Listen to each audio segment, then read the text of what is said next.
What's good, everybody? Welcome back to the channel. Today, you're talking sports with MG Nas. And today, ladies and gentlemen, I am not alone. I'm with our special guest today. We got Mr. Hunter Doyle from the Philly Insider podcast. Before we get into everything else, make sure to check out his link down below in the description. I believe they have the same similar subscriber count as me. They're at 800. They're close to getting 1,000. So, hey, let's try to help them get there as fast as possible. But today, ladies and gentlemen, we're going to be talking about the Eagles, what's next for us, everything that's been going on. And I know yesterday I did a live stream just more in a kind of a ranty mood, just trying to, digest of what happens. But today we kind of going to dive more into the future and other things around the Eagles. But first, how are you doing today, sir? I'm doing well, man. First off, I mean, we've been trying to set something up for a hot minute now. Yeah. Believe me, guys, this is not going to be the first or last time that me and MG are collabing. I'm going to have you on my channel soon. So Yes, I want to sir. thank you so much for having me on and just for taking the time out of your day to talk birds with me because I love your channel. I love watching your Eagles stuff, your live streams and everything. I remember like back to the beginning of the year with Cheesy B, I think it was. You guys were doing a Penn State, Wisconsin watch party. And I was like, I was loving that because I would watch the play and then watch your guys' reaction. But anyway, you've been doing great work, man. Keep it up. And yeah, I'm excited to talk birds with you. How are you doing, man? I'm doing great, man. Like I said, I'm more calm about the loss. Everything is kind of like digested now. And then, like I said, man, I'm down thinking about the future, of this team. But we have Big Play Slay, who's the first guy in the chat, and this is not a surprise. He's usually the first guy in everyone's chat at this point. But we got Big Play Slay in here. But so I think I have some topics I want to discuss. But before we get into the topics I had planned, I want to talk about some news that came out today. I want to get your thoughts on this. Apparently, Brandon Brooks is set to retire in the offseason. So what is your thoughts on that? Look, first off, before I like really analyze it, if it is true, thank you, Brandon Brooks, like for your time on the Eagles and like, man, he's been through war with us. Like that man has just been when he was out there and healthy, there was no doubt we were going to be completely fine at the right guard position. Like he was easily playing at a Hall of Fame level in the time he was with us. I'm not sure if he is a Hall of Famer because, like, obviously he spent years with the Texans, which I know were pretty good, but I'm not going to act like I know exactly how he played. But, like, at least when he was with us, I know he played at a high level. So I want to thank him. But, in terms of Brooks, look, it definitely sucks because, you lose a guy like that. But at the same time, we were talking about before the stream, like, when you're that injury prone, you're not on the field, like you're not even getting that all pro caliber play anyway. So, and I mean, it shows by how much experience Herbig and Jack Driscoll have gotten over the past 2 years. Like they've played most of the games, to be honest, because that right side has been depleted. And I think I feel good about one of those guys if we go to them. I also am not opposed to adding someone in the draft if we want to go that route. And I think the big thing is we just went from, now I believe this is true, 13 million in cap space to now that Brandon Brooks will be off the books. Yep. It will be 37 around that range, I think, around something like that. That's a huge jump to have. So whatever it is, I mean, it's a huge jump. So, yeah, I mean, that's going to really help us out. And I think that's something, especially with where we're at. We're in a rebuilding point. Well, not a rebuilding point. We made the playoffs in like a transition year type of thing. But you want to add through the draft and continue to build there, but you also want to add through free agency. Look at how the Bengals build up their defense in one free agency pretty much. So that's my thoughts. What do you think, man? Brandon Brooks, man. I love Brandon Brooks, man. And I was in Big Play 6 live stream. Actually, you were live streaming with him. And I said, Brandon Brooks is such a great player, but it sucks that he always is injured, man. Every time I turn around, every time I look up on my phone, Brandon Brooks is having this, is having that. Unfortunately, had mental issues that he had to miss games for, I believe, last season. It's just Brandon Brooks is such a great player, man. And just the fact that we can never get the full potential of Brandon Brooks, like I feel like I love Jason Kelsey. He's one of my favorite players of all time. I love Brandon Brooks, but if I feel like if I got to see him play more, I would love Brandon Brooks on the same level as I love Jason Kelsey. But Brandon Brooks is just such a great player. But I think it's best for him to retire, just because you got to get your body healthy, man. A lot of people talk about the Andrew Luck retiring too early. And it was because these guys are humans at the end of the day. After football, they still have a life to live. So why not start resting your body now? Then once you get to your 30s, you can be a healthy man and you can do other things. And a Right. lot of guys go back and get their college degree. It's just a lot of other opportunities out there, just in life in general, that's outside of football. And I just feel like a part of why maybe his mental health isn't the best is because he has to spend a lot of his time in the hospital. No one wants to go through that. So I'm Nope. happy with his decision. If this is going to be final, I appreciate Brandon Brooks, and yeah, man, I wish the best for him, in life, man. I hope he just gets himself healthy and he Yeah. stays mentally well because that's more important than football. Right. Right. No, I'm totally with you on that. And I think to Nathaniel Perez's question, I think it is. I think it is 37. But yeah, I agree with Drew. Like very mature take, like you said. Nas is like, it's not even just like the football aspect. Like he's a human at the end of the day, and Hmm. you know, even if you want to keep working with football, like you just don't want to be walking around just like not feeling 100%. You know, your knees are banged up and everything. I'm sure any football player at the end of your career, like that's just the nature of it. But if you can Hmm. prevent any more of that, I mean, he's gotten to a point with his body where I think we all thought it was time to call it. And Jason Peters kind of got to that point too. I mean, Yep. he had so many injuries in the back half of his career. Obviously played a longer career, but still, I mean, Hmm. we saw Jason Peters go out there this year too. It's also about legacy. Like Hmm. Jason Peters' legacy, I think, by playing with Chicago Bears this year, it's just going to leave a sour taste in my Hmm. mouth, at least the way he ended with Chicago and the way he ended with us. Hmm. It's just not right. So I think Brandon Brooks made a very smart decision. To your point, Yeah, Jason Peters should have did that, but I don't want to talk too much about Jason Peters. He didn't play too bad this year, but what's funny is before I heard this news, I was thinking about another guy up front retiring, and the question I want to ask to you is Jason Kelsey going to be the guy that retires? yeah, I have a feeling, and I'm not close to the situation or anything, but me personally, I feel like he's going to come back next year. I just feel like the way things ended this year, we got unfinished business. Especially with Hurts and the rest of the offense. I think he just loves those guys. And I think the way he gave those speeches too, it just tells me like that wasn't his last run. I think you could definitely say the opposite side of it and say, Hmm. look, I mean, he gave those speeches because he was just so passionate about it being his last year. But at the same time, I just think the way it ended, the way this year went, I think he's still got a little bit left in the tank. And maybe he was an all pro. Like I think, you give it with Kelsey, I mean, I think it's just going to be year by year with him, but I Hmm. do think he's going to come back. I also just am hoping he comes back because losing him and Brandon Brooks in the same offseason would be emotionally heartbreaking and it'd be really backbreaking for that offensive line. So I think we Yeah. got guys there, but I think he's going to come back. What about you? I've been thinking about this, and I don't know.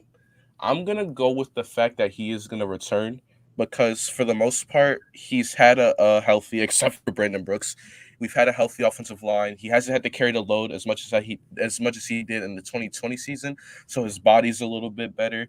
And I agree. I don't think he's gonna want to go out with getting destroyed from the Buccaneers. Who wants their last experience, especially a guy like Jason Kelsey? We know how passionate he is Yeah. about this city, Yeah. this team.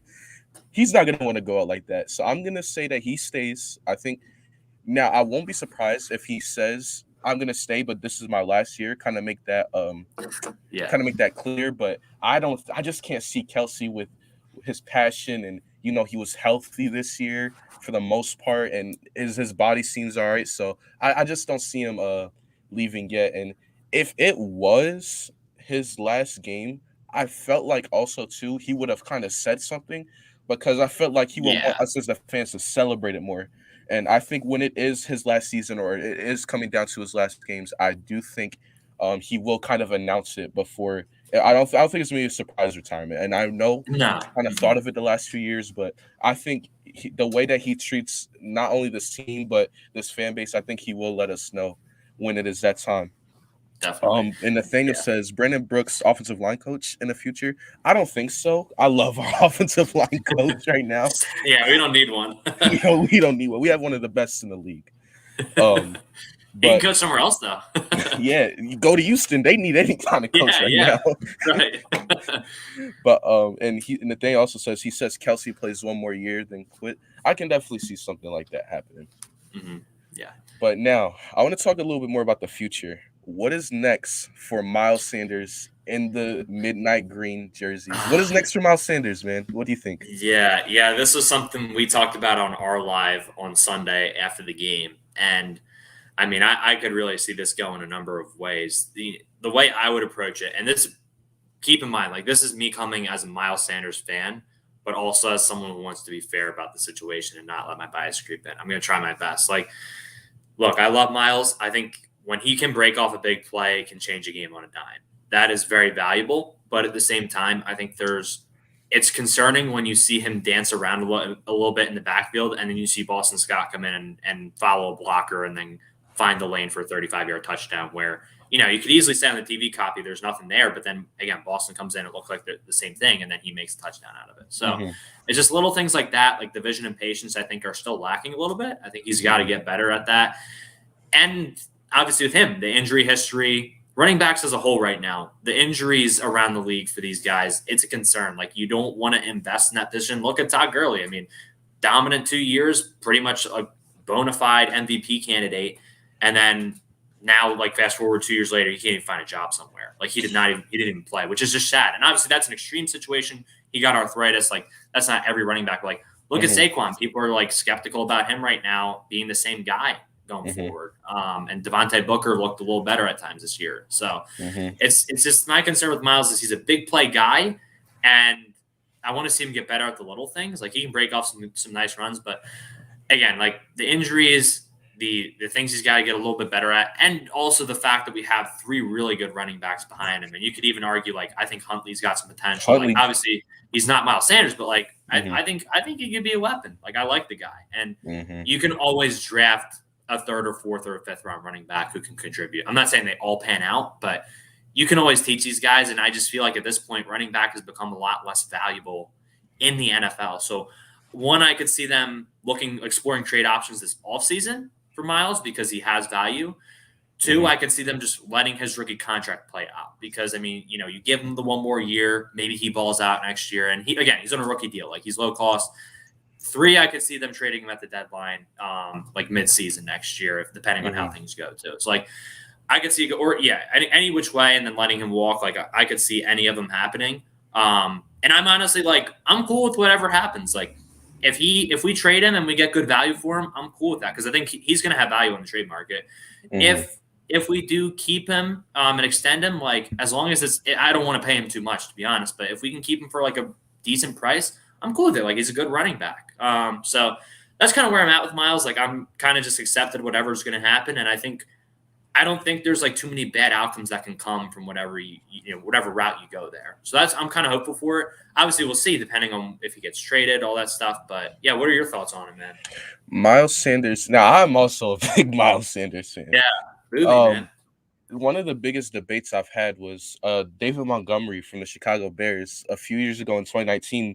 Me and one of the guys I know is a Bears fan. We had major debates over Sanders and Montgomery. So I am a big Sanders defender, but I also had to look at the side of it is like when you are Howie Roseman in the situation you're in, you have a running back who has a lot of talent. I think he's a home run hitter. He can break out. We've seen in the 2020 season, I believe he had 4 70-plus yard runs. So he can break out a big one, and like you said, it can change the game. Big runs, I feel like, change the momentum of the game.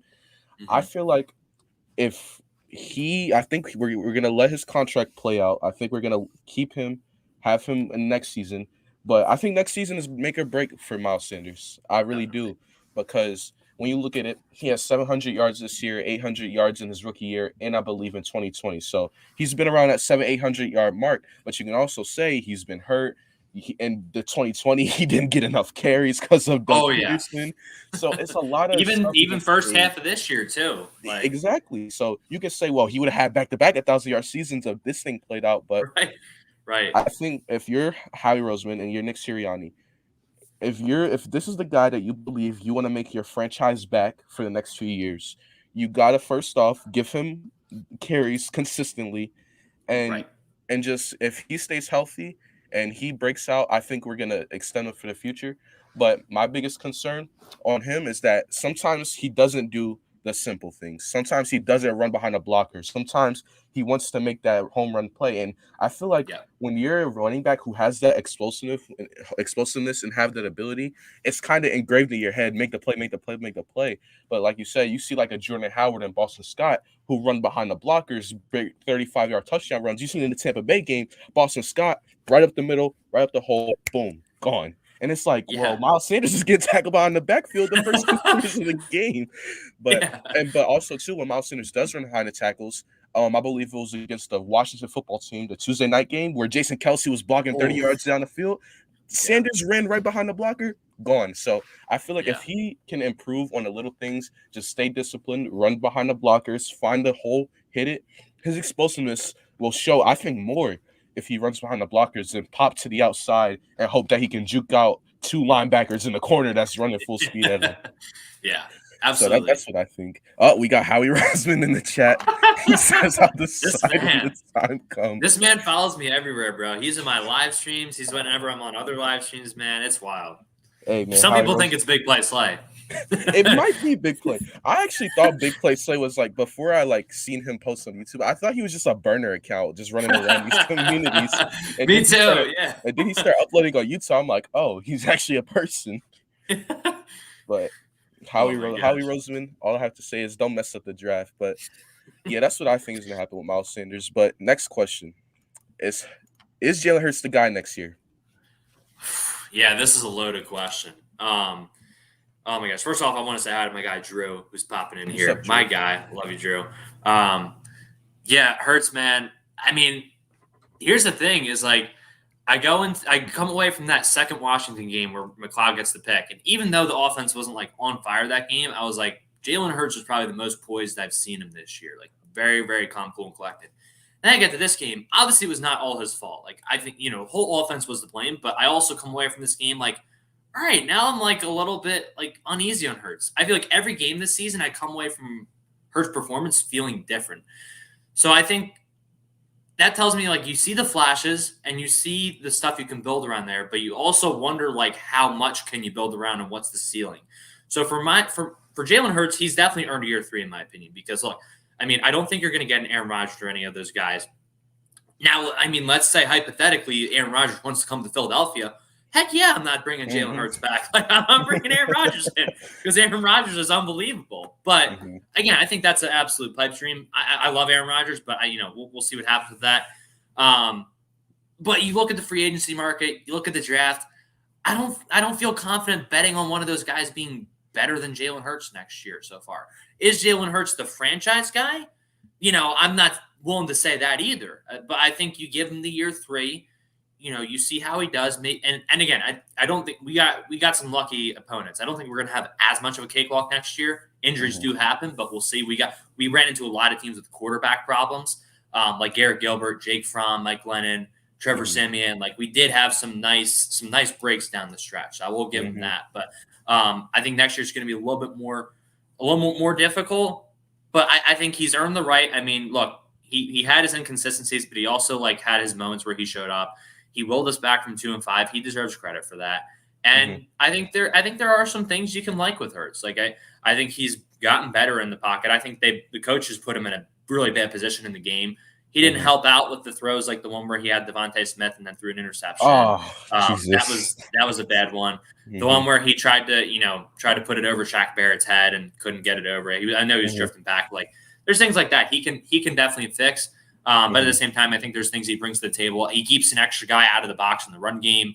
My worry is that teams will see what the Bucs did and a few other teams like the Giants did to us on defense, and we'll kind of use that as a blueprint next year. But that's for when the time comes. And I think next year you really determine like, what do we have in Hurts? Are we going to just kick the can again to year 4, or are we going to look to the draft? Because I don't know if next year's draft is going to be loaded with quarterbacks either. We'll find out. But maybe you wait till year 4, and then after that, you see like Caleb Williams he's made transfer, but like guy from Oklahoma. Right. Like if he's really Or good by then, CJ Stroud or something. right? CJ Stroud. Like they're next year is kind of like Bryce Young or bust type vibes I'm getting. I mean, again, we won't know really until further in next season. But long-winded answer. I mean, a long story short, I think that he is the guy for year 3. How about you? I think he's earned year 3, but I think Mhm. next year is kind of like I don't want to say it's make or break, but I think next year will definitely move the needle on which side we're on Absolutely. because you got year 1, Doug Peterson. That was the complete just it was dysfunctional. It's no way to beat around the bush. That was just dysfunctional. The whole as soon as the pick happened, even before Wentz got benched, even before the season started, we all knew that this probably wasn't going to end well, and Yeah. it didn't. So the first year is kind of like it kind of he was just kind of there. Like Hurts was there until obviously he got the chance to play and all that. And Right. then we all, and including myself, we all kind of look at this as like a rookie year with him. And like you said, we kind of got to see a lot. Like I feel like every game, the whole fan base, one game, how dare you say Jalen Hurts is not the franchise? Next game, this guy Right. is your franchise. Really, you want to pay this guy the money? It's like, and I was just kind of the same way. I'm like, one Yeah. week, I'm like, man, he can be our guy. Next week is like, do I really want him? And Hmm. I think like you bring Yeah. up the two Washington games. I feel like the second Washington game, I feel like that was his most complete poised game where he was just like sharp and he made Yeah. plays where he needed to. Didn't really show up on the stat sheet either, and he just kind of just Exactly. and that's what I think about Jalen Hurts. Like it might not always show up on the stat sheet, but that second Washington game, though we were down, he didn't make any mistakes. He got us in the game, made throws that he needed to, got us down the field, kicked the field goal to go up for it. Even the first Washington game on Tuesday night started off Yeah. rough. That interception from that Dallas Goddard tip that's never happening again in the history of football. And then he had the fumble, but he came back poised. And then you have games like the first Giants game. You have games like the first Cowboys game. You have games like the Buccaneers game. And then it's just like, wow, and it's just it's so hard to evaluate him after this year. But I do Yeah. think with us making the playoffs, starting off 2-5 and winning 8 of our last 10, I believe, um, I think he has earned year 3, and I'm ready to see what he can do. I'm ready to see him get better at scanning the field. I'm ready to see him get better at decision making at times. Kind of staying inside the pocket a little bit more instead of rolling Yes. out of clean pockets. Because I feel like sometimes too, Sirianni has tested him. I feel like Sirianni, at some possessions, will keep him in the pocket to see how he would escape and see Right. how or if he will run away or see what he would do. Because I think it's a good evaluation for the coaching staff too. When you look at this Buccaneers game, you look at games where Hurts is mostly in the pocket. You see how he reacts to certain pressures, and Hurts can Hmm. evaluate that himself. So I think with the correct evaluation by the coaching staff, year 3 can be really good for Hurts. But he definitely has earned himself year 3 for making the playoffs because we wasn't really Hmm. supposed to be here, but he helped us Right. get Yeah. here. And I think he's a guy for year 3, but man, I cannot wait to see him in year 3. I really want to see what's gonna happen. Um, Yeah. Yeah. Because by the end of year three, we're really gonna. I think we're. And I hope. Well, I hope we. I don't want to risk it because, like, I thought by the end of this year we'd have a really good idea of what he is, but like, we've still, like you said, we've still seen so much variation in his performance. Like next year, I'm really hoping we can just nail down like what we know about him. You know, not mhm, everything, but like a good enough like, all right, this is kind of who we think he is, and mhm. this is how we're going to go forward with it. You know, I just want to kind of have a solid evaluation on him by Yeah, next year. kind of like Carson Wentz after not the 2020 season where we traded him, but that 2019 season where he got hit by Jadeveon Clowney. We kind Right. of knew who he is. Like we knew, all right, he's not going to be the MVP candidate, but he still is a serviceable quarterback. Right. And then the Right. 2020 season happened, and we made our decision from there. That's kind of how I want this season to go. You're either going to be Yeah. good or you're either going to be bad, so we Right. can make a Right. decision. Like, Yeah. I don't want another this year where some games is this, some games is that. But Right. And to your point with Wentz too, like, you know, obviously, like even this past year, I feel like we kind of saw 2019 Carson again. Like we saw some good, we mhm, saw some bad, we saw some really bad against the Jaguars, which was like when he played Seattle, mhm, 2019 year, like the one time he was healthy. But like we mhm, kind of, like you said, we kind of know what Carson is, and like I'm not sure that's going to bring a team a Super Bowl again, unless you know, even with Jonathan Taylor doing what he did. So, right. and that was me. Like I loved Carson. Like I still do have a soft spot for him. I'm not a Colts fan, but Mhm, you know, I was a big defender of him, and got to a point where you really can't defend him anymore. But like you said, like we're hoping that you can kind of pinpoint what he is in Yeah, terms of Hurts next year. that's what I think. But let's move on to Howie Roseman, and I hope he's listening to this. Is Howie Roseman off of the hot seat right now? Yeah, I'm gonna be honest. Like, I think I kind of convinced myself into thinking he might be on the hot seat going into this year. But the more I thought about it, I'm like, Jeffrey Lurie's not going to get rid of him. I think no matter what, obviously if he made a franchise altering decision that just didn't pan out, yeah, he'd be gone. But I think you look at what Hurts did, I think you kind of can say he was a second round pick. So it's you want good value, but I think you got more than second round value out of Hurts. He led you to the playoffs this year. I know he wasn't great, but he's a dynamic playmaker. He got better as a passer. You got the value from there. And I mean, with how Carson performed, Howie's looking really good right now. He's sitting real pretty, but we got 3 first rounders. I think there's still a lot with Howie that's flawed, but I do have suspicion that this coaching staff has more influence than the last. I just don't think Doug and his staff really touched that stuff too much. And I think it was kind of up to Lurie and Howie. And I think with this coaching staff, it kind of feels like you saw how Gannon reacted when we drafted Milton Williams. Obviously, Tom Donahoe wasn't excited and didn't want to fist pump Howie, but Gannon was ecstatic when we got Milton Williams. So I feel like this coaching staff does have some input when it comes to the draft, and I think that honestly could help Howie moving forward if he's not just the main guy, and obviously then he's not the main culprit too. But look, he's been here since the Andy Reid days. They've groomed him for this for a while, and I think they like him. And as much as I hate to admit it, his mistakes are very, very frustrating. That's the thing with Howie, and the big drawback I have is even when he's in a good spot, you still go back to those old mistakes, and you're like, man, if he had just made the simple decision, we'd love him so much more than we do right now with 3 first round picks, and I don't even need to mention them. Everyone knows what mistakes they are, but I think, Howie, at the end of the day, him and Lurie know how to put together a competitive football team. Are we always going to compete for a championship? No, but look, they came back from last year, and now they're back in the playoffs. I don't think they even expect to be back in the playoffs from the front office perspective. We made the playoffs 4 out of 5 years. I mean, that's more than pretty much everyone in our division. You got to give them some credit, and I hate to say it. I'm sure after the draft, I'll be giving them no credit, and I'll be ticked off for some reason. It's inevitable, but right now, he's definitely off the hot seat if he was on it. I think you at least he was the one who created the mess, and you had to wait to see if he could be the one to resolve it, and he kind of has. So obviously, we'll see. A big part of that's going to be what first round picks he actually makes. So that'll be a big determining factor. But I do think he's safe for now. Yeah, right now I'm not to agree. I think he is not on a hot seat, and I know Eagles fans, we have been hard on Howie. I think honestly, he's had one of the toughest jobs in the NFL, dealing with this fan base. And him still being able to look at this and able to perfectly, well, I won't say perfectly because we got to wait for the picks, but right now, for him to be able to clearly and successfully evaluate the Wentz situation, know what needed to happen, especially after Doug Peterson firing, just with him knowing what needed to happen with this team, doing the necessary moves to set us up for the future, which is going to be the draft.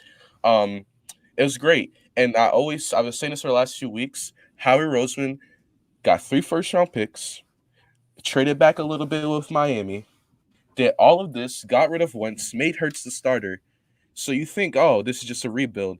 But we got Devontae Smith in the process. And I think he's a generational talent. So after all this talk about, is Howie the guy, or Howie makes this move, he makes that move, we somehow got Devontae Smith in the middle of all of that. So, I mean, that's just I'm really appreciative over that. And Drew just said in here, Howie is fine, not fazed by the fan base, and that's what you need to be able to be successful in a fan base like this, because we're a little impatient sometimes, and we want results, and if you're not giving us the results we want, we're gonna get on you. We see that with Ben Simmons and Jesus Ben Simmons, but I won't talk about him today. Oh my gosh. But he's not fazed by the fan base, and he's successfully handled everything that happened in 2020 is kind of cleaning it up. So I want to see what happens in the draft. But that kind of leads to Yeah. my next question. Hmm. Who or what do you want to use our first round picks on this draft? Yeah. So I mean, with the draft, I've always like historically been like a, you know, this need, this need, this need. And I still am. Like, I still think, you still have to evaluate needs by position. But at the same time, I think with the draft in the first round, especially, you always go with best player available. Now, I'm obviously like when we get to draft season, like there will be times maybe I'll be a little biased and be like, well, there's this really good pass rusher on the board who's equally as talented, but someone else might think that guy's best player available. So it becomes subjective. But best player available is definitely like the first thing I'm looking at because but for example, Tyler Linderbaum, Iowa, I think he's an Iowa center. Iowa? Like, obviously, would I prefer? Ideally, we get the best safety, best linebacker, and best pass rusher in the first round. Yeah, that would be phenomenal. Or like best corner, insert position you think is of need. That would be phenomenal. But if Tyler Linderbaum is the best player on the board, that still feels a need after like beyond Jason Kelsey, like once he's gone, and that's still important. And you could always move him to right guard. I don't know how good And he is at Landon right guard. Dickerson is also movable. Exactly. So you have guys that are movable there. Linderbaum can slide him wherever you need him. Like that, if he's the best player available, I think he's definitely an option. Because I think we have a lot of holes right now that it's fair to say that. But in terms of like positions, I would really hope to address too. I think that I think pass rusher is my like number one priority because Brandon Graham, like you don't know how long. I hope he's this here forever. Like even if he's the fifth defensive end, I just want him here for the locker room. Like yeah, right.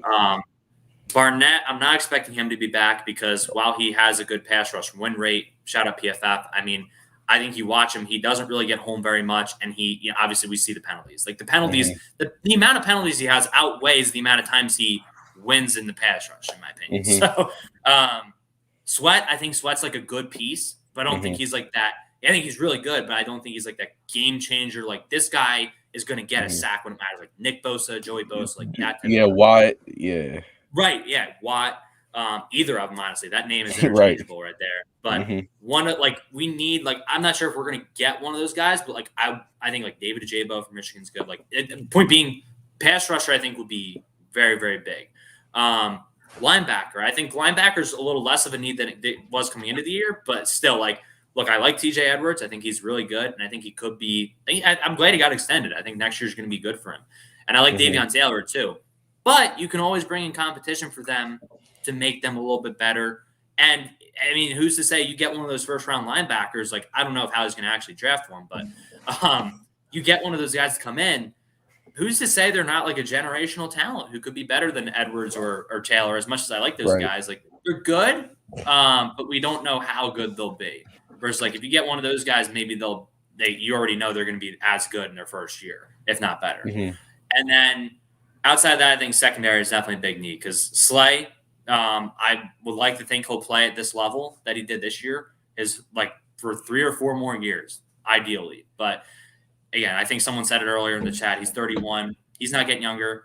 Nelson, it's not a guarantee that we'll bring him back. I'd like to bring Nelson back just because I think he's a stable second option, like for when, for at least like giving these young guys a little more time. So you have a lot of young corners in the wings we don't know a lot about.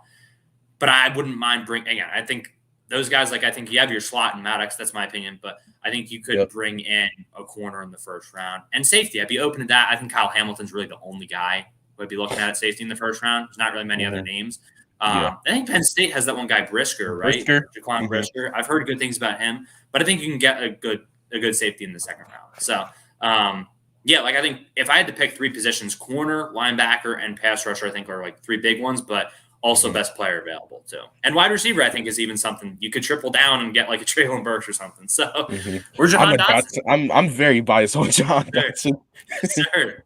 Gotta love him. He's a beast. But before I fully answer this question, I do like Steven Nelson.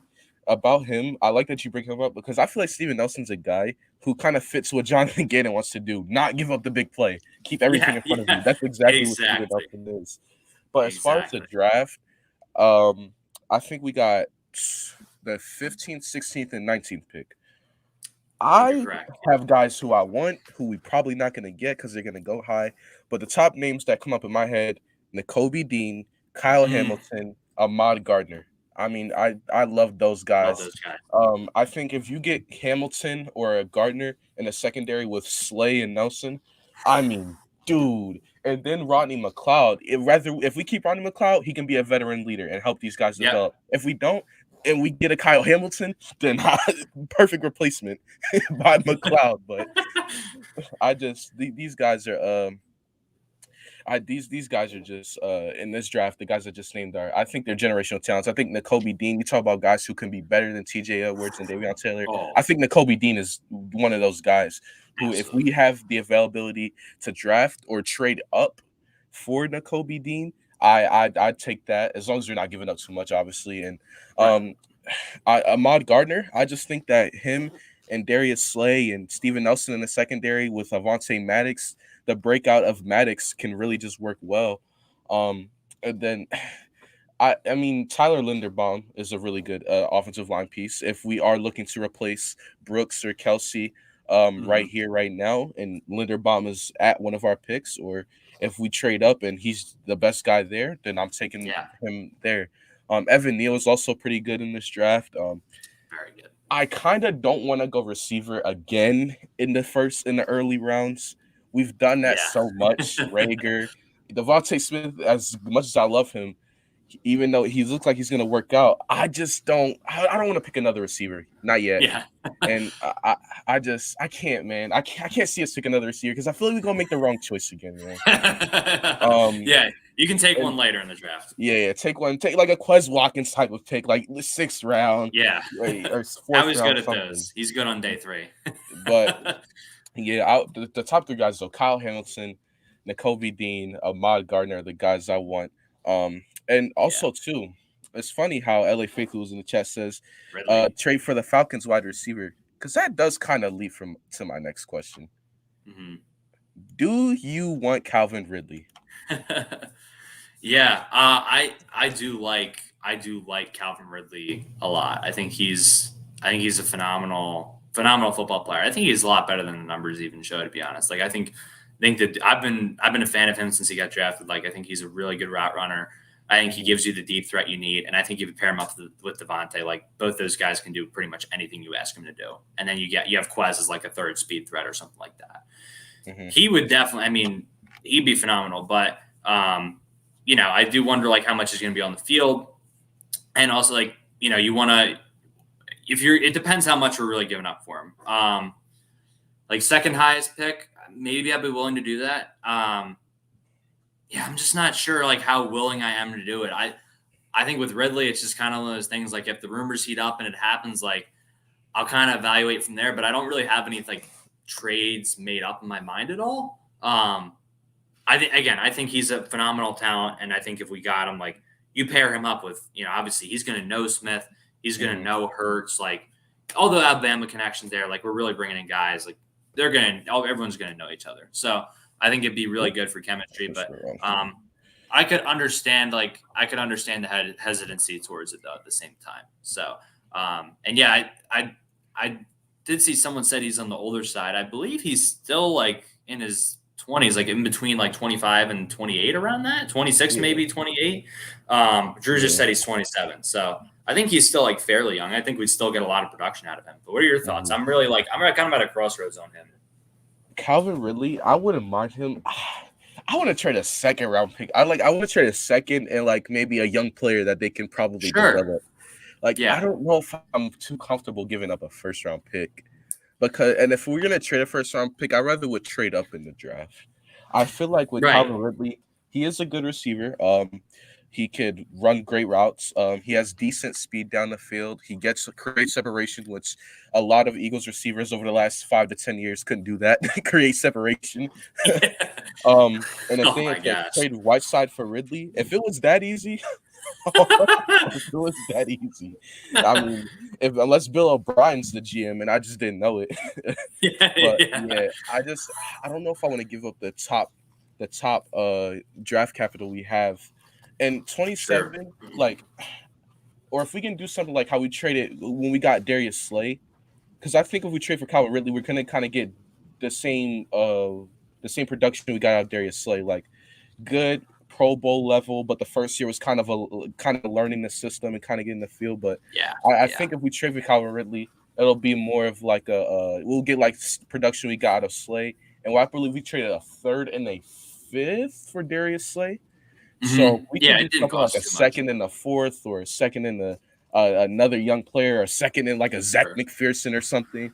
I'm There you going all for it, but a first is kind of like pushing it there because I like Ridley, but a first round pick for a guy who didn't play this season, go. it's Right. really hard. But I'll say for the right deal, I'll get Calvin Ridley for the right deal. Yeah. No, I And agree. if he can give us production like I said, like Darius Slay gave us, like a Pro Bowl caliber season, then it'll be all worth it. Yep, It'll be absolutely. all worth it. Um, Big play says I think it's going to be a second and a fourth for Ridley, or a late first for him straight up, and that will be our pick number 19, I believe. That will be our latest first round pick as of hmm right now. Yeah. So like I said, that's kind of pushing it, but Yeah. I, I, I got a I got a question for you too, MG, on the okay. draft picks. Um, so I think something I've been talking about with the guys at Philly Insider is like with 3 first round picks, do you want to put all those 3 first round picks and you want to bet on one draft class? Like I think we have a lot of good guys we could get around our picks.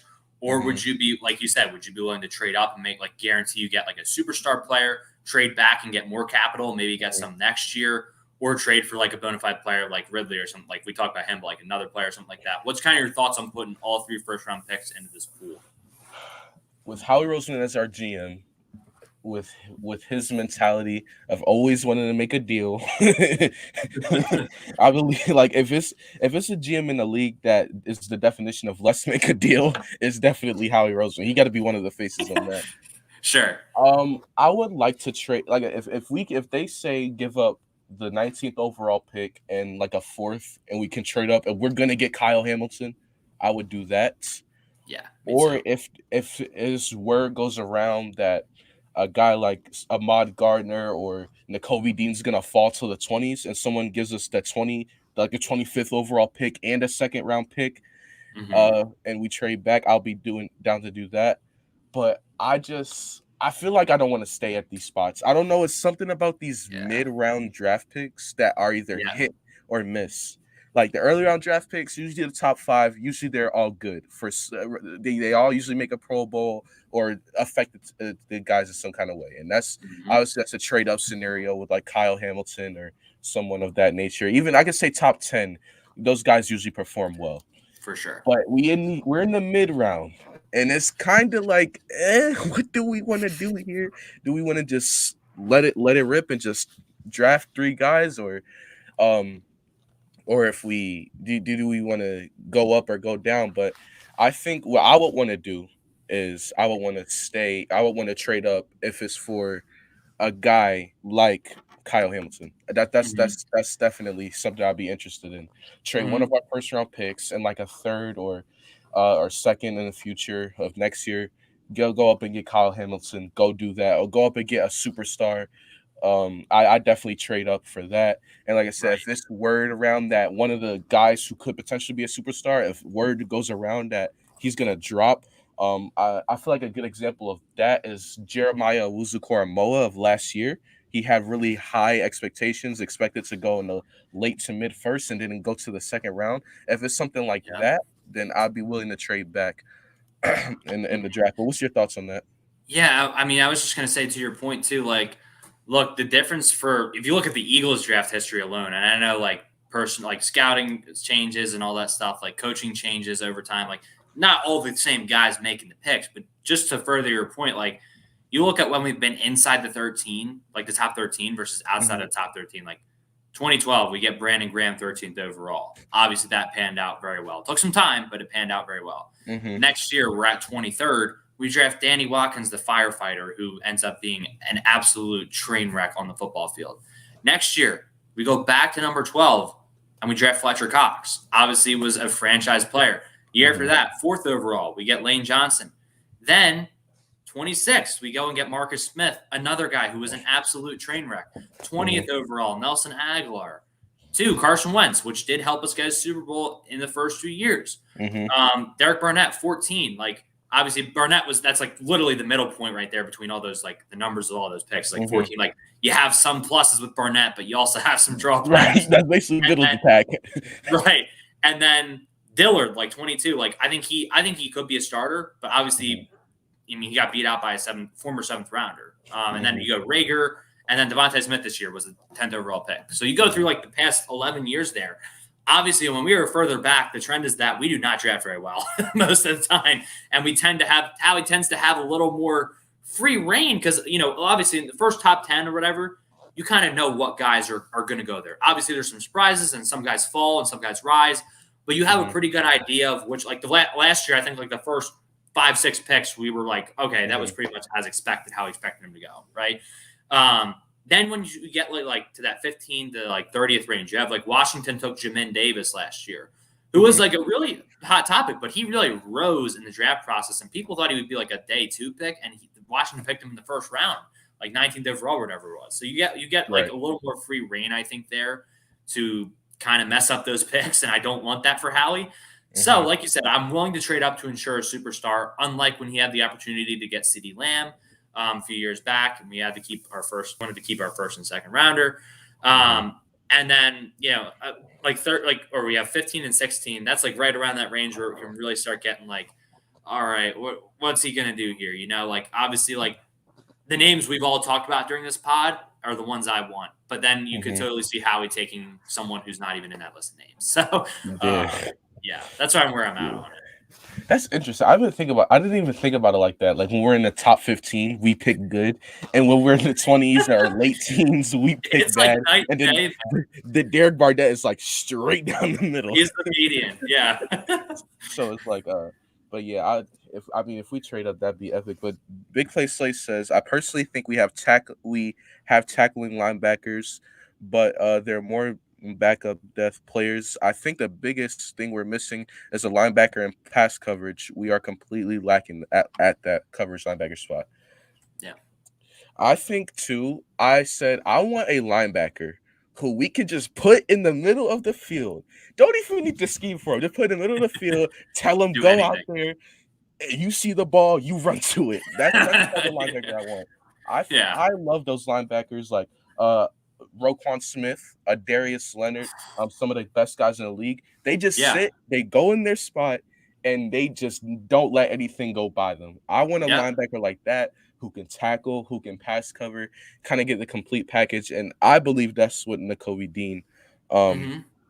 But Drew says, good point, Hunter. See, I'm not that smart. Yes, you are, Drew. Hey, Drew, he's dropping some good takes in the chat. I'm reading them as we go. Brady has a Jalen Hurts comment. He says, the more Jalen develops, the better this offense will get. He has ability to go through his reads better. He has to get better at that and trust his receivers more. Sometimes he runs too fast. O-line problems sometimes, but still, I agree. I think if he can go through his reads better, he definitely will be a better quarterback. And trusting his receivers, that's one thing I do want to talk about. Why did Devontae Smith not get the ball in the first half? I don't understand it, man. And I mean, that comes down to coaching too. Like at some point, like you just got to design some plays to force feed Devontae as well. Like you saw at the end of the game, like I'm sure they would have been a little more prepared for some of those tunnel screens and stuff early on. But like when we got the ball to him in the third and fourth quarter, I mean, you saw the work he did after the catch. Sometimes you just got to get him the ball and let him go to work. But then at the same time, it's like, okay, Jalen, why were you targeting Jalen Rager on 4th and 10 there when you know he's probably going to run a really poor route?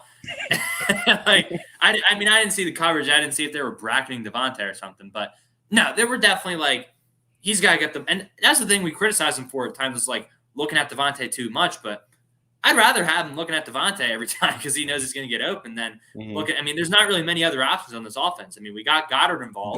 So the only other thing we were missing was getting Devontae involved. And, obviously the run game got completely shut down, which was, a result of a lot of different things. But, I mean, I didn't understand it. And that was infuriating to me because you literally, I mean, you have him and Goddard are your 1A, 1B, and you don't get one of them involved. Like, those guys need to be a focal point of the offense every day. And if there's multiple guys sticking on them, you go from touchdown to check down and bring back, Mm-hmm.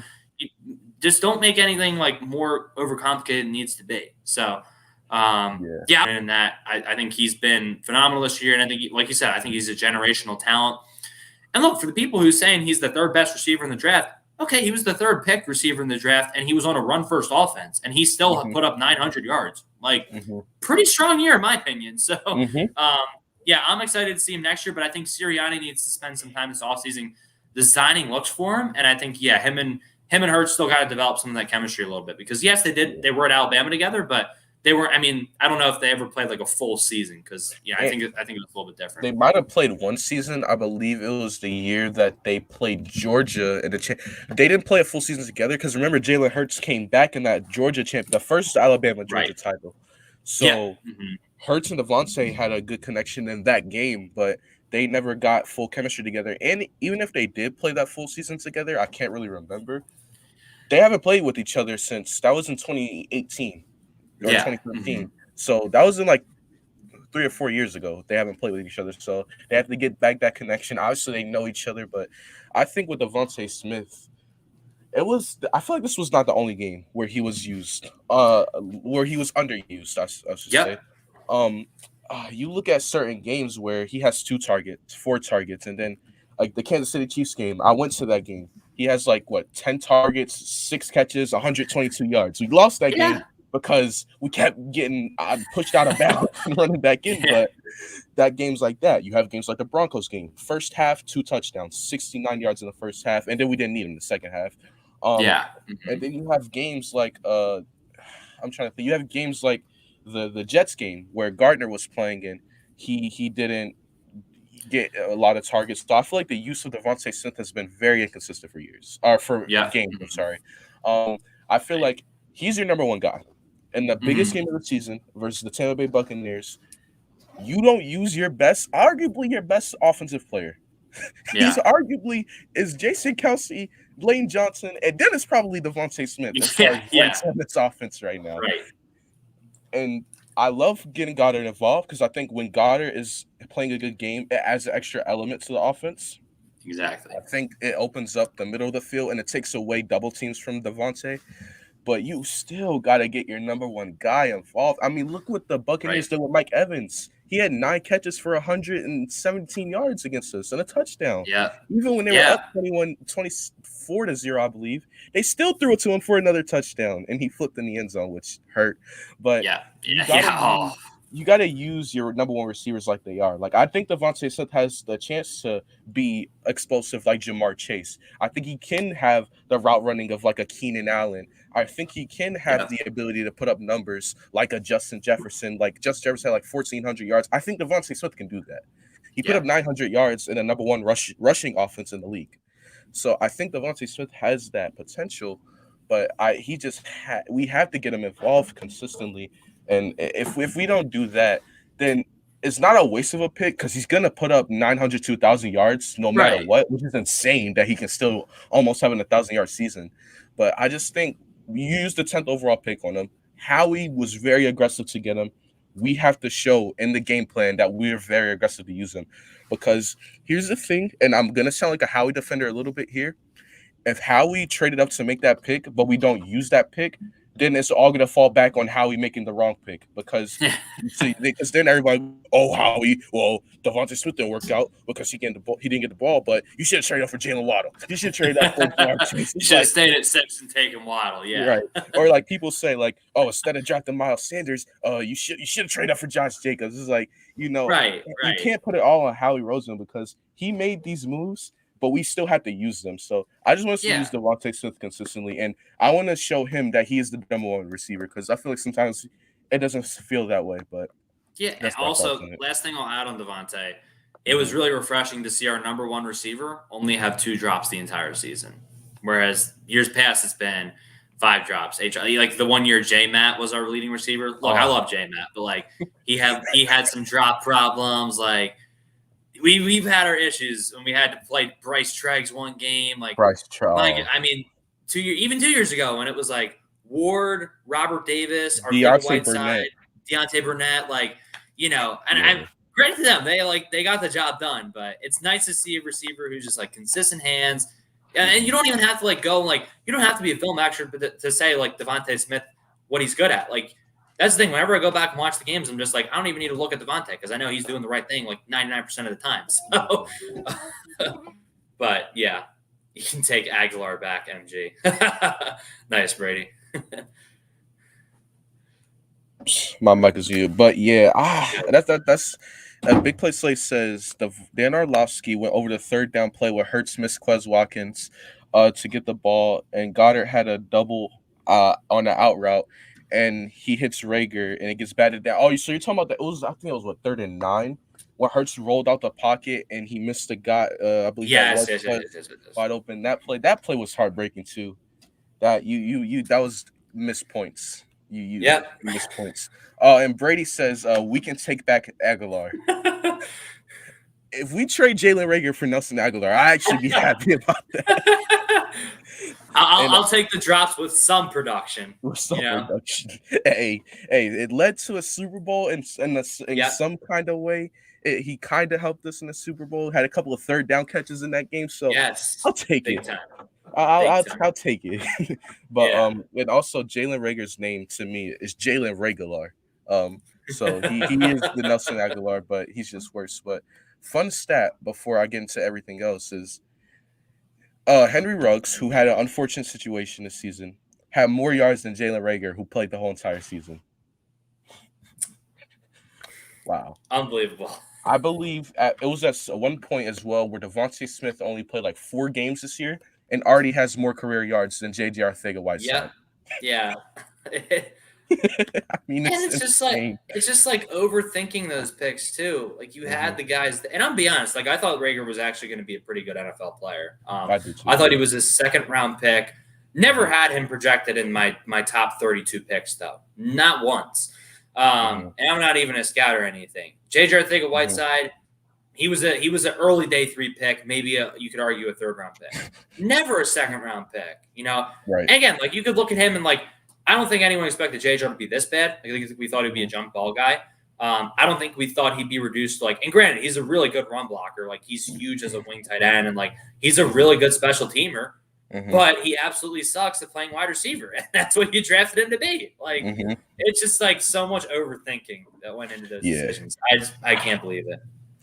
This is the last time I'm gonna read a comment like this. Garoche Entertainment says that could have had JJ, that's Justin Jefferson, Brandon Ayuk, T. Higgins, but nope.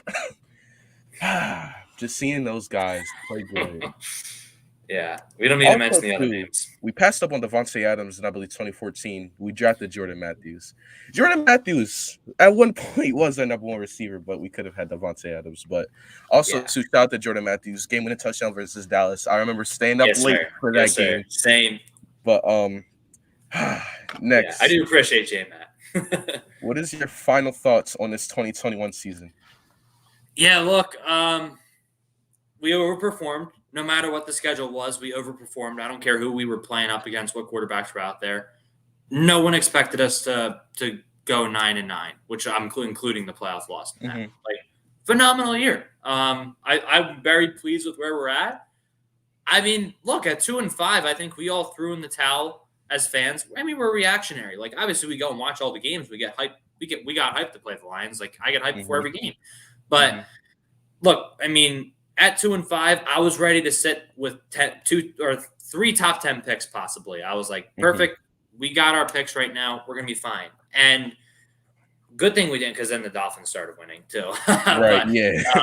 But, look, we got 3 first rounders and we overperformed, and we got to see a lot of what this year was about, seeing what the young guys are. Next year will be too, but we got to learn a lot about these guys. Like we learned TJ Edwards can at least be like our 2nd or 3rd guy at linebacker. At least he's a really good run stopper. Like Josh Sweat, he's going to be a number 2 or number 3 guy for us in the future. Like he confirmed that. He surpassed his sacks from the previous season. He's going to be a consistent 7 to 8 sack guy. I feel good saying that. You see Landon Dickerson, like we learned about him. He's going to be a really nice offensive lineman to have, especially him and Mailata next to each other in the run game. Good night. I mean, if you have those 2 guys coming out in space to come block linebackers at the 2nd level, game over. We learned Mailata. Mailata wasn't a fluke last year. He is going to probably be our franchise left tackle. Like, I feel so good about him. Yeah, Devontae. We know he's our guy. I don't care what anyone says. I don't care Mhm. if he puts up 900 yards the rest of his career. To me, and also I think the big thing with Devontae people want to talk about is everyone talk about, oh, he's going to get blasted over the middle because of his size. He didn't get hurt once this year. Yeah, he was running an arm brace, but like he played every single game, no problem at Mhm. all. So, and we learned Hurts can be a quarterback you can win with. How much you can win with, we'll find out more. But we learned a Mhm. lot about these young guys, and I'm proud of them no matter what. They fought through a lot of adversity, and they believed in that flower speech. While we thought it was ridiculous, they believed in each other, and I still think it's a little silly, but I mean, hey, the guys in the locker room bought in, and that's a Mhm. credit to the coaching staff and all these guys in there. And I think we have that's what's most important to me is the culture, because even with Doug Peterson, when we didn't have the talent or we were very injury prone, we made Mhm. the playoffs because of the culture that was in place and because the guys bought in and believed in each other. I think that's what's going to take us forward with this new era right now. Yeah. My final thoughts on this season is that um we were, I don't know if you want to call it a rebuild, a retool, but we Right. were definitely a team that we had a lot of changes. And I feel like us making the playoffs were a bonus. I had us winning 8 games this year. Well, we only won one more game than that. I had us winning 8 games and finishing second in the division, missing Mhm. out on the playoffs. But we made the playoffs, so it was kind of a bonus. The playoff game was kind of a bonus. It was kind of an extra evaluation game. Even though I was very heated while we were in the middle of getting blown out, I still cared about that game like it was the Super Bowl, just like I pretty Right. much do with every game. But it was a kind of an extra evaluation game. It was great for the guys to go up against elite talent to know how it feels, and it's good for Jalen Hurts and this offense. And the thing about this season is that Jalen Hurts is going to be the same age as Kenny Pickett, Matt Corral, and I believe Carson Strong. But the difference between Yep. him and those guys at their age, they're all around 23, 24 years old. Jalen Hurts has a playoff game. Those guys don't. So Exactly. he's going to Exactly. have already an advantage over the quarterbacks that are the same age as him, who are going to play the same amount of years as him or around the same amount of years as him in their careers. So, um, also, too, something I really liked this season was that Darius Slay trade. I mean, the Lions. Come on, you got to be kidding? You traded a Pro Bowl corner for that? You traded Yeah. a Right. Pro Bowl corner for that? He had more touchdowns than Kadarius Toney and Kenny Galladay. Darius Slay. The Lions traded a third and a fifth for a guy who gets more touchdowns than starting wide receivers in the NFL, at the cornerback position, by the way, who we figured out can also line up at wide receiver and Right. also block on some screen passes. So Darius Slay was outstanding. Josh Sweat, he's gonna be one of those guys who's gonna be here a while. I think he's gonna be a better version of kind of what Vinny Curry was. I feel like Vinny Curry was just around for a while. Yeah. um, True. I don't know how many years exactly he was with us. I know he left and came back a couple of times, but Yeah. I think he's gonna kind of be like a Vinny Curry, but better. I think more production as far as getting to the quarterback. And Josh Agreed. Sweat actually, in certain moments, he does make some key sacks. Um, For real. he had, especially I believe in the Washington game, the second time he had a sack before the half, and he makes key sacks and he gives you production. Definitely when Brandon Graham is healthy next year, if Derek Barnett somehow is on this roster, he's starting over Derek Barnett. Yeah. Oh yeah. So we have a guy who can be a upgrade, who's an upgrade over Derek Barnett, who's gonna Right. fully take his spot. Also from the season, I figured out that Ryan Kerrigan was just, oh man, Jesus, Oh, I don't of even course know how he to put would that show into up in the words. playoff game too. He When did like, veteran. I guess that's what we signed him to be, a veteran in big games, right? real I mean, quick the on dude had Kerrigan. more. I mean, Yeah, he that had more that production in that one playoff game than he did the whole regular season. yeah, no, that's what I was about to say. You have Cameron Mulvo come up from the practice squad for a game, and in the one game he played, he had more QB hits than Ryan Kerrigan did the whole year. Yes. Like, Milton Williams, yeah, who didn't start this year, had more production than Ryan yeah, Kerrigan. I yeah. mean, but I like Milton Williams Oh, too. That's another thing from this me season that I too. really like, especially in the Cowboys game. We were getting blown out, but he was still out there He was fighting balling. and hungry. He was balling. So I like that. Um, but we have a lot of holes, and I'm ready to fill them in this draft. I'm kind of ready to run it back with a lot of these guys next year. I'm ready to run it back again. I think Devontae Smith, I'm ready for him to be back. We talked about how Hurts and Sanders are probably going to be back next year. Jason Kelsey, give us one last year at least. We would love that, and we don't want to replace two offensive linemen in the same year. We don't want two retired offensive linemen, especially guys who are at those types of levels Right. who we talk about as Hall of Fame talents. But I this overall season to me was just it was definitely a roller coaster to start off, but I Hmm. just and definitely enjoyed how we played the second half of the season. But more Right. importantly, I feel like I enjoyed the team's energy. I enjoyed the team's Yeah. mentality. I really enjoyed hearing Devontae Smith mic'd up this year. I don't know why I really Yes. love that, but everyone say he's just a quiet kid. He doesn't talk. That guy talks. That Yeah, guy for talks. real. That guy messes around with the teammates. He was telling someone, and I think it was Quez or something in the Lions game, don't use the gun on the bruise because it's gonna swell up. Like Devontae Smith talks. I thought he was just gonna be a silent guy, just go get his Yep. catches and go home. He's a great person, and Nick Sirianni. I feel like I have to end it off with him. I just think he had the whole team, the whole fan base kind of just looking at him as like, how are you gonna fix this? We're 2-5. What are Yeah. you gonna do? Like, are you just gonna be a one and done coach? Are we gonna have to go for a coaching search again? Um, for the second year in a row, is this gonna be the new norm of the Eagles? 1 year coaches, 1 year coaches, kind of Right. like how the Cleveland Browns were for like the last 20 years. Like, is this gonna be the Eagles? But Nick Sirianni turned it around. He found the identity of this team. And I believe Nick Sirianni told Howie Roseman to bring up Jordan Howard. I believe that that was something that Nick Sirianni and Shane Steichen said, you got to get this guy up here. Yes, sir. So he found our identity and we played well. So I'm not, the overall season, I don't know what I would grade it. I guess considering our expectations, I can give us like a B plus, but just overall, just as how we performed as a team, I feel like we had like a B minus to like C plus type of season. Um, Hmm. it was definitely a roller coaster, like I said, to start off, but I think this was a fun team. I think this was It a fun was. team. It was a fun team to watch as far as the run game goes. It was nice to see us kind of dominate people in the interior offensive line, and the defensive line kind of started to get a little bit more pressure towards the end of the season. Right. And it's sad to say, and it's sad to see Fletcher Cox kind of took a step down. Yeah. It's sad to see that. He's probably gonna be back next year, Hmm. but it sucks to see him take a step down. But yeah, that's my overall thoughts of the season. Just we had a very very fun team to end it off, and it's kind of sad that I can't watch them until September. Like it's January Yeah. 18th. I won't be able to watch them until like September 10th. So Hmm. Yeah. Sixers, That's don't break my that's heart. yeah, That's no, all I that's got. We might not have a baseball season. yeah, yeah, for real, for real. No, I was just gonna say too, like, I totally feel you. Like, I've been thinking about the whole like, we don't have anything until January because we're all gonna be talking about birds this week, and Mhm, like the outcome of the season and all that. But then we're gonna get to the weekend and be like I think next week it's really gonna hit me like we didn't have a game last week, and then the next mhm, week after that, and the next week after that, like it always sucks. It always sucks watching the first Sixers game after the Eagles season ends for me, especially the one on Monday. Oh my gosh, the Sixers suck. Get Embiid some help. please. But yeah, also I gotta give you your props, MG. I was hoping Shake Milton could make an impact in the playoffs last year, but you were right on that take, man. I mean, Mhm. outside of he had the one game against the Hawks, which I was at the game too, Oh, where he kind of caught I was at fire, game but two as well.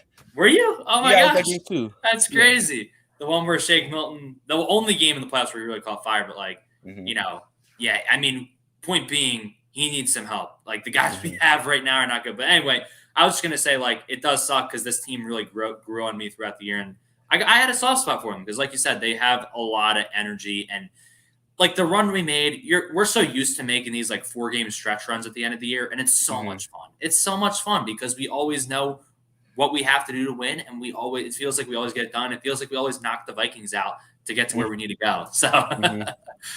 Yeah, there's always someone beating the Vikings to get a fresh spot. It's like, all right, guys. Well, the Eagles won today. We beat Washington, but now let's watch that Vikings game, eh? I So love also, it. I believe the Packers and Bears are the last two teams to beat the Vikings for us. So, Yeah, and, yeah, and then we beat the Bears that week after too. That was that was crazy. It's Cody Parkey's fault. yep. I remember Um, that. Oh my gosh. yeah, but let's see. We have some comments here. He says, "Do you?" Big Play Slay said a few minutes ago. Do you think we need a big play waiting to happen wide receiver like Jamar Chase next to Devontae Smith? So you saying do we need like a big play wide receiver like Jamar Chase next to Devontae Smith? Um, I feel like we just need a reliable number two. Mhm. I just feel like because Devontae Smith, as he gets more respect in the league, the coverages are going to be different against him. Kind of like how Travis Fulgham was. He broke out and teams started covering him different. We're gonna need a guy that's gonna have to take a little bit of the pressure off Devontae Smith because as soon as he has his first 1,000 yard season or when he has his first breakout game, or he kind of, I feel like he already had like a really breakout game. That Denver game with those two touchdowns were just Oh, insane. that was But unbelievable. I feel like Devontae Smith, I think we just need a solid number two. If it's an explosive player, that's fine, but just get a consistent number two wide receiver. Not Mike Williams because Mhm. he's injury prone, and I can't have guys keep getting hurt. Yeah. Brady Yeah. Smith, what's up? I was just gonna say, like, I'm kind of in the same boat. I think we do need a contest the catch jump ball type of guy, just because I think Hurts likes to take some chances sometimes, and it's just nice to have that big target to go when you have nothing else going for you. When you just Mhm. have that big target, say, just go run a fade route. We're gonna pop you on it, and then catch a back shoulder catch and have that guy. I think that's huge. So Yeah. And then Brady says, I think you guys could use a good slot receiver for Hurts to feel comfortable and trust him. You can count on a guy to get open for 4 to 5 yards like Danny Amendola or Hunter Renfro. If this was Danny Amendola like 4 years ago, I would so get up right now. right. Um, and ironically, he had like a good week in week 17 for Houston, but Mhm. so I would like to get a slot receiver. The biggest guy I'm interested in is Christian Kirk for the Yeah. slot. I Very like very Christian reliable. Kirk. I think he's been underrated actually for years. Yeah. Also, with the Bengals kind of having T. Higgins and Jamar Chase breaking out, y'all mind sending us Tyler Boyd for Tyler like a Boyd. third or fourth? Yes, sir. You guys don't need him. You have playmakers there. CJ Osama's breaking out. Can you really right. give Tyler Boyd for like a Philly? We trade you like a Philly cheesesteak and a soda. You guys don't need him that much, Yeah, I don't but have Philly cheesesteaks out there. You could use one. yeah, exactly. Right from the city, right from the originator. Get it Yeah. from the hands. Aiden Carr is in the stream. He's a Bears fan. Um, The Bears. I'm, I'm in I'm, Chicago. I'm sorry that Matt Nagy ruined your life for the last few years. It's okay. Cody Parkey had to give us that win. Um, Facts. Big Play says the Cardinals, Pats, and us look absolutely terrible this week. Yeah, that the Cardinals game. I was sitting here looking at it. I'm like, dude, come on. The Patriots Yeah. game. That and the Bills took that game personally because they were still throwing the ball down the field in the fourth quarter when they were up by 30. The Bills were just showing no mercy. And Yeah. the wild card weekend was a little bit underwhelming, but the Cowboys Yeah. lost. We can always count on the Yes, Cowboys sir. to lose when it In matters in most. that fashion too. What better way? What better way? I mean, look, when it matters the most, when the Eagles fans are not feeling happy about themselves, we can always go at 425 on Fox and we can just always watch the Cowboys lose. It just always seems like when the Eagles have a disappointing loss at 1 o'clock, the TV it changes to the Cowboys game and they just lose. Every time I just want them to lose, they just do it. It doesn't matter who is against. And the year we lost to the Saints in the playoffs, the next day the Cowboys lost to the Rams. It never fails. The Cowboys just always just find a way to just not succeed, and I just that It's made my beautiful. day happy. I just genuinely like what the Cowboys they just like bringing happiness to us, and then that play was crazy. Actually, before we get out of here, what was your thoughts on like the referee kind of running into Dak Prescott, having to get Yeah. the ball? I mean, well, obviously, I thought it was hilarious because I wanted them to lose. Mhm. Yeah, no, like obviously, if that was us, we would have all been livid if that happened. So one, that should not have happened. If I'm being fair, but Mhm. also, you don't call quarterback draw with 11 seconds and no timeouts left. And you got to slide earlier so you have time to spike the ball. So even if the ref does run into you, and then not only that, you should know to give the ball to the ref in that situation. If you're calling QB draw, your mindset should be, all right, I'm gonna run for like 10 yards or so, slide down, get the ball right to the ref, get right back under center, and we'll spike it. Because they probably would have had Mhm. like 2-3 seconds left if you just would have slid earlier or if he was just giving the ball to the ref too. So that was wild. But at the end of the day, it was their own fault. So I'd feel no pity for them. Even if it wasn't their fault, I wouldn't feel any pity Mhm. for them. So how about Hey, you? I don't feel bad at all. And the Niners fan in here, Rocha, thank you for beating them. That thank you. And Appreciate you. we appreciate that we got a laugh out of this weekend because it wasn't like I said at 1 o'clock it wasn't good, but when you can at 4:30 when you can just turn on the Cowboys game, and when you can just see them just disappoint time after time after time again, it's just funny. And they haven't won a Super Bowl in what 27 years now, I believe. This year will Yeah. make it 27. I'm not 27 years old, so my whole life has just been seeing the Cowboys struggle in the playoffs. And unless Right. you're 27 or older, even if you are 27, you were like a baby when they won. But if you're like at the age of 30 and you have seen them win a Super Bowl, fine. But my whole life, all I've seen is Cowboys misery, Cowboys pain, and that's just I just enjoy it every single time. But Big Play Slay says Stephen A. Smith has always been right about the Cowboys. What can go wrong will go wrong, and that's all. That's all I want. And we always get that. But man, enough with the Cowboys, man. This was fun today, man. This was fun. I enjoyed Yeah. this. We kind of Thank you, covered man. everything involving around the Eagles. Shout out to Avante Maddox. We didn't talk about him that much, but I love what he did this year. But Great any player this last year. thoughts you have on the Eagles or just in general, anything you want to say? The floor is yours. No, I mean, I'm looking forward to the off season. I'm looking forward to having you on my channel soon, man. We'll set that Yes, up. sir. And yeah, I'm looking forward. I mean, me and BPS did a lot of mock drafts together last year. So I'm looking forward to mock draft season, scouting. I Yes, know sir. BPS will be looking at his guys just like we will. So we gotta do with the three of us stream because I've always known you and BPS. Yeah. That would be a lot of fun. So Hmm. yeah, thank you for having me on so much, man. And I love talking birds with you. Like you said, it was a long time in the making, and I appreciate you, man. Yes, sir. We have been. I think I've even said it on live stream before for like almost a year now. Yeah, We've been we talking got to about we got to collab. do it. We got to do it. And you actually, the Philly Insider Podcast channel, subscribed to my channel. I think before I even hit 100 subscribers, and now I'm at like 800 something. So it's just You cool. Big deserve Play it. Play says, great show. Yeah, me, you, and Big Play Slay. We got to do it, man. I Let's do do it. things with Big Play Slay a lot. It's like we me and Big Play Slay are always doing something like once or twice a month at this point. Sometimes Yeah, it's even weekly, but we got to get all three of us on. I'm definitely down to yeah, mock draft. I do it a lot in the Discord that I'm mainly talking. So we got a yeah. mock draft, and it's on to the Sixers now. Let's go. It's gonna be talking about who the Eagles should draft and pick up in free agency in the Sixers for me. So, but I've enjoyed this conversation. This should not be the last time. It's a long Not time at all. coming, but I'm happy. I appreciate you for joining, and man, hopefully the Eagles can come back next year. Yes, January 18th, 2022. Won't be able to watch the Eagles until like September 10th.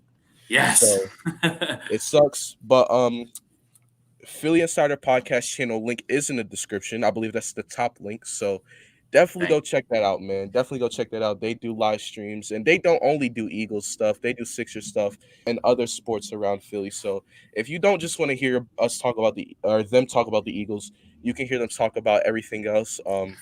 And it's not just one of them, it's not just Hunter, it's the rest of the guys too there. So you. Yes, everyone sir.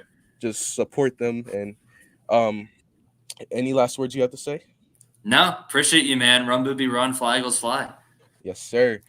Ladies and gentlemen, I appreciate everyone supporting as always. And appreciate everyone who commented in the chat today and all the support as always. But ladies and gentlemen, it's time for us to go. And like I always say, you've been talking sports with MG Nas and Hunter today, and we are out. Peace. Peace.